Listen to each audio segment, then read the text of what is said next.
നമ്മുടെ ഓരോരുത്തരുടെയും പ്രസവ ദിവസങ്ങൾ, ഡേറ്റ് ഓഫ് ബർത്ത് വ്യത്യസ്തമായ ദിവസങ്ങളാണ്. നമ്മുടെ ഈ സദസ്സിലുള്ള നമ്മുടെ ഓരോരുത്തരുടെ ഹൈറ്റുകളും വെവ്വേറെയാണ്. നമ്മുടെ കളർ, ഓരോരുത്തരുടെ മുഖത്തിന്റെ കളർ, ശരീരത്തിന്റെ വർണ്ണങ്ങൾ അത് വെവ്വേറെയാണ്. നമുക്ക് ഓരോരുത്തർക്കും ആഗ്രഹം ഉണ്ടാവും അല്ലെ, ഒരു സൗന്ദര്യമുള്ള ആള് കാണുമ്പോൾ എനിക്ക് നല്ലൊരു അതുപോലെയുള്ള ഒരു സൗന്ദര്യം ഉണ്ടായിരുന്നുവെങ്കിൽ, ഹൈറ്റ് നല്ലോണം കൂടിയ ആളുകൾ, നല്ല ഒരു മിതമായ ഒരു വ്യക്തിത്വം സയ്യിദുനാ റസൂലുള്ളാഹി സ്വല്ലല്ലാഹു അലൈഹി വസല്ലം തങ്ങളുടെ ജീവിതം അങ്ങനെ ആയിരുന്നു. സുൽത്താനെ കുറിച്ച് പറഞ്ഞാൽ നിങ്ങൾ വിചാരിച്ചതുപോലെ നിങ്ങളെ പഠിച്ച പോലെ ഉണ്ട്. നമുക്കത് പറ്റും. സുൽത്താന്റെ ജീവിതം നിങ്ങൾ വിചാരിച്ചതുപോലെ അന്ന് നിങ്ങളെ പഠിച്ചതുപോലെ ഉണ്ട്. നമ്മൾ വിചാരിച്ചതുപോലെ നമ്മൾ പടക്കാത്തത് കൊണ്ടാണ് നമ്മൾ സൗന്ദര്യ കുറവ് കൊണ്ടും മറ്റുള്ള കാര്യങ്ങൾ നമുക്ക് ഇപ്പൊ എന്റെ ഉപ്പാന്റെ പേര് മുഹമ്മദ് കുഞ്ഞി. മുഹമ്മദ് കുഞ്ഞി എന്ന ആളുടെ മകനാണ് അബ്ദുൽ ജബ്ബാറാവുന്ന ഞാൻ. അപ്പൊ നിങ്ങൾ ഓരോരുത്തരും അങ്ങനെയാണ്. ഒരു ഉപ്പാന്റെ ഇന്നാലിന്ന ഉപ്പാന്റെ മോൻ, ഇന്നാലിന്ന ഉമ്മാന്റെ മോൻ.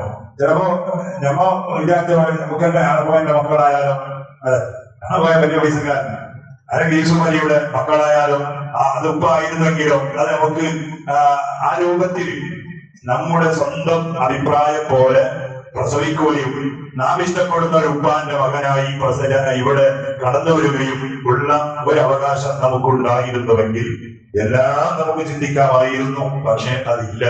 എന്തുകൊണ്ട്? ലഹൂമാഫി സമാവാതി വമാഫിൽ അർദ്. നാം ഉദ്ദേശിച്ച ദിവസത്തിലല്ല ഇവിടെ നാം കടന്നു വന്നത്. അല്ലാഹു തീരുമാനിച്ച ദിവസത്തിൽ, അല്ലാഹു തീരുമാനിച്ച ഒരു ഉപ്പാന്റെ മകനായിട്ടാണ്. അല്ലാഹു തന്ന ഹൈറ്റും വൈറ്റും, അല്ലാഹു തന്ന ശരീരത്തിന്റെ സൗന്ദര്യവും എല്ലാം അല്ലാഹു തന്നതാണ്. അപ്പൊ അതിൽ നമുക്ക് സ്വന്തമായി കൈകടത്താൻ, നാം വിചാരിച്ചതുപോലെ ഞാൻ ആയില്ലല്ലോ എന്ന ആ ഒരു വിഷമം പ്രകടിപ്പിക്കാൻ നമുക്ക് അവസരമില്ല. കാരണം നമ്മുടേതല്ല, സ്വന്തമല്ല, അള്ളാഹുവിന്റേതാണ്. നമ്മൾ സമീപിച്ചത് അയാളെ വീട്ടിൽ നമ്മൾ കോഴിക്ക് പോയി, ഒരു കോഴി വേണമെന്ന് പറഞ്ഞാൽ അയാൾ ഇഷ്ടമുള്ള ഒരു കോഴിയെ പൊടിച്ച് നമുക്ക് അർത്ഥം തരും. അയാളെന്താ, അത് അയാളുടെ അവകാശമാണ്. നമുക്ക് ആ കോഴി എന്നാണോ ഈ കോഴി എന്നാണോ ആ പറയാൻ പറ്റൂല. ഒരു പൈസ കൊടുത്താൽ ഏൽപ്പിച്ചാൽ അയാൾ അവകാശപ്പെട്ട ഒരു കോഴി എടുത്ത് നമുക്ക് നമ്മുടെ കയ്യിൽ ഏൽപ്പിച്ചത്. അതങ്ങനെയാണ്. ഇതുപോലെയാണ് അള്ളാഹുവിന്റെ അവകാശത്തിലുള്ളവരാണ് നാം ഓരോരുത്തരും. അപ്പൊ എന്ത് വിഷയത്തിലും നമുക്കൊരു അമ്മോ ഒരു ടെൻഷനോ ഒരു ബേജാറോ വരേണ്ട ആവശ്യമില്ല എന്നതാണ്. ഒരു വിഷയത്തിലും ബേജാറാവേണ്ട ആവശ്യമില്ല, ടെൻഷനാകേണ്ട ആവശ്യമില്ല. കാരണം എല്ലാം അള്ളാഹുവിന്റെ കയ്യിലാണ്. പടച്ച റബ്ബാണ് എല്ലാത്തിന്റെ പിന്നിൽ പ്രവർത്തിച്ചു കൊണ്ടിരിക്കുന്നതും എല്ലാം വിശാലമായ ഈ ദുനിയാവ് മുഴുവൻ. ഇന്നത്തെ നമ്മുടെ ഈ ന്യൂ ജനറേഷൻ ജീവിക്കുന്ന നമ്മുടെ മക്കളൊക്കെയും വിചാരിക്കുന്നത്, അതായത് ഇനിയുള്ള തലമുറകളിൽ വരുന്ന ആളുകൾ ചിലപ്പോൾ വിചാരിക്കുന്ന എന്തായിരിക്കും, അള്ളാഹു ഏറ്റവും വലിയ ഒരു ഫഖീറാണ്. ഇന്നത്തെ കാരണം ഇന്നില്ല, അള്ളാഹുവിനെ കുറിച്ച് പഠിക്കാനുള്ള ആ ഒരു മേഖലയിൽ നമ്മുടെ മക്കളില്ല. നല്ല ഭൗതികമായി നല്ല ഉഷാറായ പഠിപ്പാണ്, മറ്റുള്ള മേഖലയിൽ നല്ല ഉഷാറായ പഠിപ്പാണ്. പക്ഷെ അള്ളാഹുവിനെ കുറിച്ച് പഠിക്കുന്ന വഴിയിൽ വളരെ വേഗമാണ്. അതുകൊണ്ടാണല്ലോ ടെൻഷനും ബേജാറും ആത്മഹത്യയും മറ്റുള്ള കാര്യങ്ങളിലൊക്കെയും നമ്മുടെ മക്കൾ ഇറങ്ങിപ്പോകുന്നത്. എന്താണ് നമ്മുടെ മക്കൾ വിചാരിക്കാൻ കാരണം? ഇപ്പൊ നമ്മുടെ ഈ വിശാലമായ മകളാണ്, വലിയ നാട്. ഈ നാട്ടിലിപ്പോ അള്ളാഹ്ക്കുള്ള സ്ഥലത്രയാണ് നമ്മുടെ ഈ പള്ളിന്റെ ചുറ്റുപാട് 20 സെന്റ് അള്ളാഹ്ക്കുള്ള സ്ഥലമാണ്. വഖഫാവുമ്പോൾ നോക്കിയിട്ടു അള്ളാന്റെ വണ്ടി, അള്ളാന്റെ സ്ഥലം. നമ്മുടെ പള്ളിയുടെ പരിസരത്തിലുള്ള കുഞ്ഞാട് നാടിക്ക് എത്ര സ്ഥലമാണ്? 5 ഏക്കർ. അള്ളാഹ് വലിയ പതിനായി. ഇസ്മായിലാജിക്ക് എത്രയാണ്? 5 ഏക്കറാണ്, 6 ഏക്കറാണ്. അത് ഡോക്യുമെന്റ്സിലുള്ള അത്രയാണ്. എക്സ്ട്രാ പിന്നെ അത്ര വർഗവും പിന്നെ കുങ്കി 4 ഏക്കർ പേരുണ്ട്, വർഗം 5 ഏക്കറുണ്ട്. ഓരോരുത്തർക്കും സ്ഥലം എങ്ങനെയാ? അതൊക്കെ എത്ര സ്ഥലം? ഇവിടെ അല്ലാതെ തരില്ല. വേറെ നാട്ടിൽ പോയാൽ അല്ലാത്ത ഒരു പള്ളിയും ഒരു 5 സെന്റ് സ്ഥലം ഒരു നാട്ടിൽ. എല്ലാ നാട്ടിലാണ്. അപ്പൊ അള്ളാന്റെ സ്ഥലത്തിലാണ്. അള്ളാഹ് 5 സെന്റുള്ളൂ.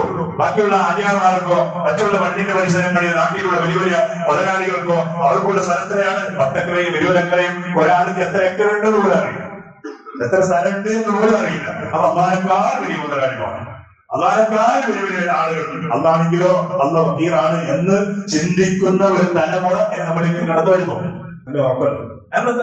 മനസ്സിലാക്കി എത്രയാണ്?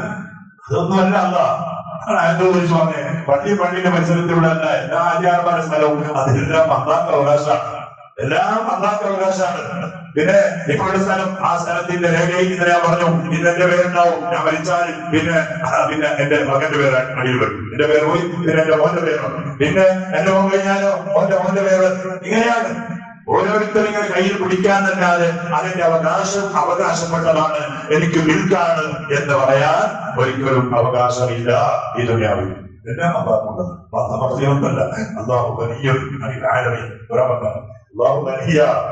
അള്ളാഹു ഐശ്വര്യമുള്ളവരാ, അള്ളാഹ് വലിയ പണക്കാരനാണ്. ഒരാൾക്ക് ഇങ്ങനെ തമാശക്ക് എന്തെങ്കിലും മുതലാളി വാർത്തന്നെ പറയുന്നത്, നല്ല ആളുകൾ പറയും മുതലാളി അല്ലല്ലേ, മുതലാളി അല്ലല്ലേ, നമ്മുടെ തൊഴിലാളികൾ തന്നെയാണ് നല്ല ആളുകൾ, ഈമാനുള്ള ആളുകളൊക്കെയും പറയും. ഒരാൾക്ക് ഇങ്ങനെ മുതലാളി പറയാൻ ഭയങ്കര നല്ല സന്തോഷം, അങ്ങനെ മുതലാളി പറഞ്ഞല്ലോ, നല്ല ആളുകളുണ്ട്. അപ്പൊ എല്ലാവരും പറഞ്ഞു വന്നത് ഈ ദുനിയാവിൽ എല്ലാ മനുഷ്യരും എന്ന് മാത്രമല്ല എല്ലാം അള്ളാഹ്ക്ക് അവകാശപ്പെട്ടവരാണ്. അതാണ്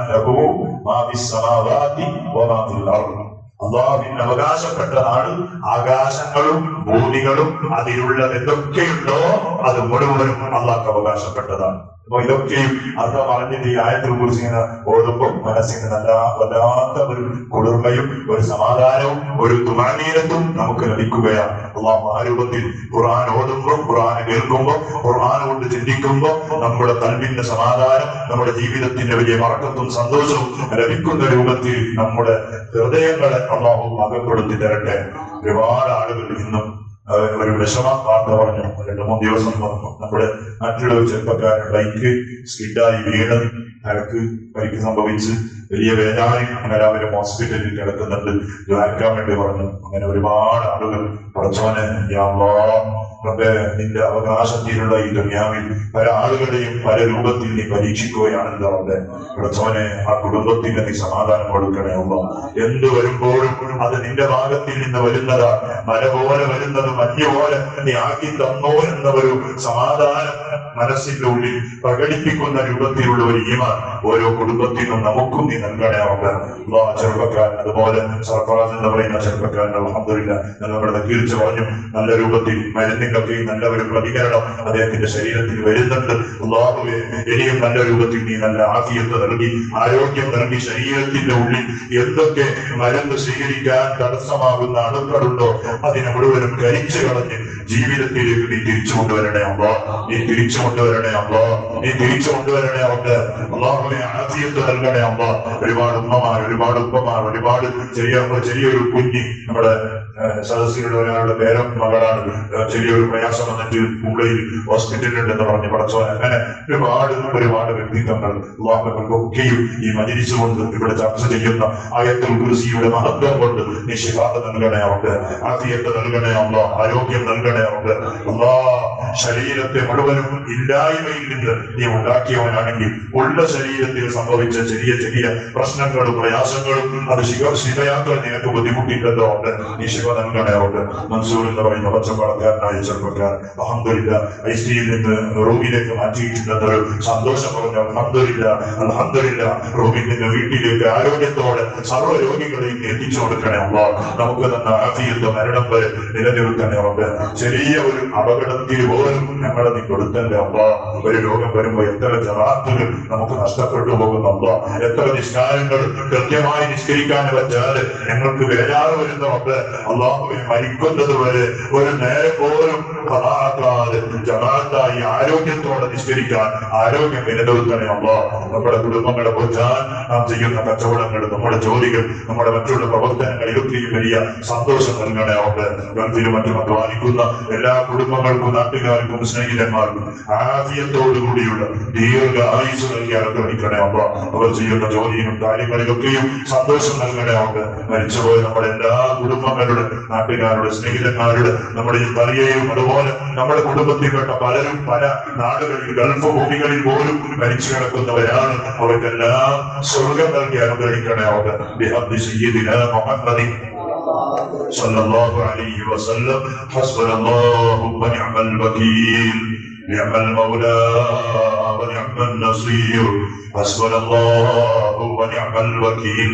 نعم المولى ونعم النصير حسبنا الله ونعم الوكيل نعم المولى ونعم النصير صلى الله على محمد صلى الله عليه وسلم صلى الله على محمد صلى الله عليه وسلم صلى الله على محمد صلى الله عليه